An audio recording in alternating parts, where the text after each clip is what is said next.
let's just solve a problem on our own in order to understand it. Andre's Bakery has sales of $687,000 with costs of $492,000 in order to earn $687,000 during the year 2015. Interest expense is $26,000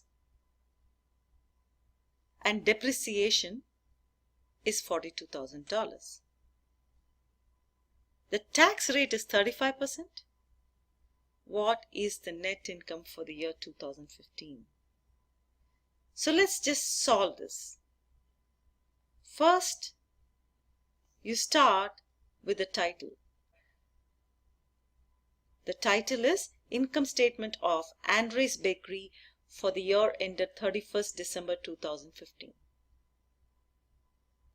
You have sales of 687 and then you deduct costs of 492 which you incurred in order to earn this sales from costs.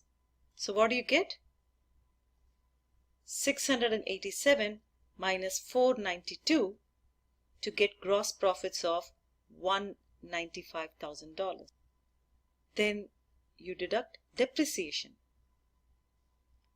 So from gross profits of $195,000, you deduct $42,000 of depreciation to get what? Earnings before interest and taxes, or EBIT, which is $153,000. From this, you deduct interest again, the interest amount of $26,000. When you deduct the interest, what you get is EBT of $127,000 or taxable income of $127,000. From this, you deduct taxes of 35%. How do you calculate that? 35 divided by 100 times 127, which will give you 44,450. So 127,000 minus 44,450 will give you $82,550. So with this, we come to the end of income statement. Please don't forget to complete the quiz that goes along with this topic.